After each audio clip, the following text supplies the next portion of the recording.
Di putaran kedua, Yue Feng maju sebagai perwakilan berikutnya. Sementara Lindong yang nampak ragu-ragu segera diambil alih oleh Liu Yi yang bersedia maju terlebih dahulu dengan senjata tombaknya.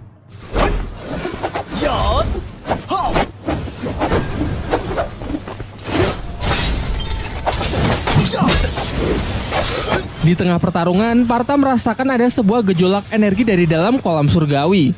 Karena merasa penasaran, ia menyelinap dengan menggunakan proyeksi astralnya, kemudian masuk ke dalam kolam itu untuk memeriksa anomali energi tersebut. Namun karena ia hanya menggunakan wujud astralnya, ia tak sanggup menyelam terlalu dalam. Kembali ke arena pertarungan. Diperlihatkan kalau perwakilan tim lawan dapat memenangkan pertarungan di putaran kali ini.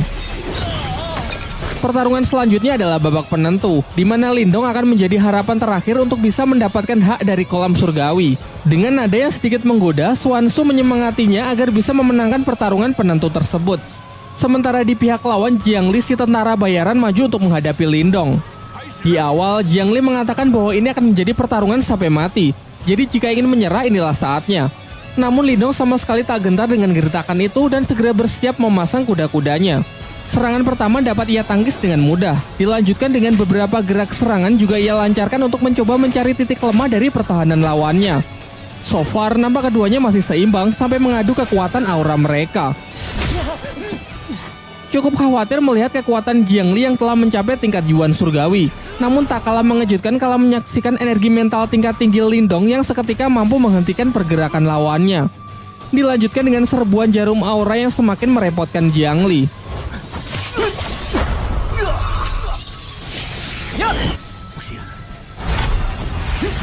Mencoba serangan jarak dekat pun juga percuma karena tekanan energi mental Lindong yang dengan kuat menghempaskannya. Saat semua merasa kalau Lindong telah memenangkan pertandingan itu, Jiangli bangkit dengan aura merah yang membara. Ternyata ia menguasai sebuah teknik rahasia yang memungkinkan seseorang mengkonversikan darahnya menjadi energi. Hal ini membuat kekuatannya meningkat pesat dalam beberapa saat, meskipun teknik ini dinilai sangat berbahaya dan memiliki resiko yang sangat tinggi. Beberapa kali serangan pun dilancarkan yang hanya dapat Lindong hindari. Bahkan serbuan jarum aura pun benar-benar sudah tidak mempan. Sebagai serangan penutup, Jiangli memusatkan energinya di tangan untuk menciptakan serangan mematikan yang berwujud tangan merah raksasa. Sementara Lindong bersiap dengan teknik barunya yang diajarkan oleh Marta, yaitu teknik Borkeong. Bentrokan teknik yang sangat kuat itu pun menghasilkan gelombang yang menggentarkan langit dan bumi. Namun saat debu telah menyingkir, terlihat Jiangli yang sudah mati langkah dengan 4 jarum Lindong yang diarahkan tepat ke lehernya. Sehingga dengan ini Lindonglah yang keluar sebagai pemenang dan memiliki hak atas kolam surgawi. Setelah kemenangan itu, mereka bertiga masuk ke dalam kolam untuk menyerap energi spiritual sebanyak-banyaknya.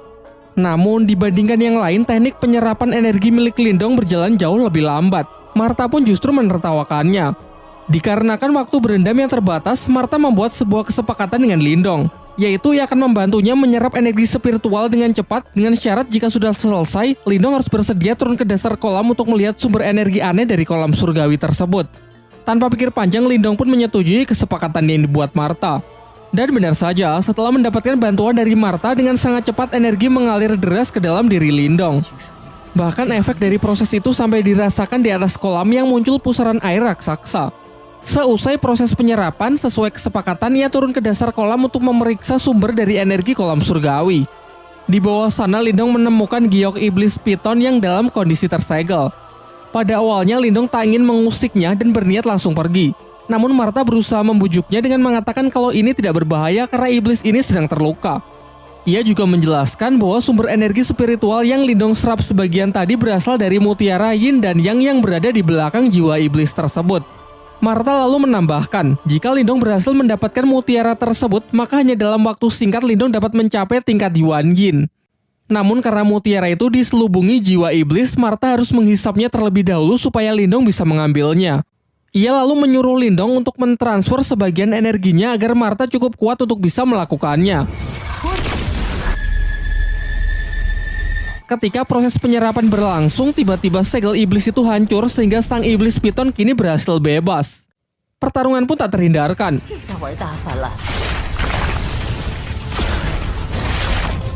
Di sini Marta berusaha mengalihkan perhatian ular piton itu supaya Lindong memiliki cukup waktu untuk mengambil mutiaranya. Akan tetapi Lindong yang masih ragu sama sekali tak punya keberanian untuk mendekat. Menghilang di cakrawala.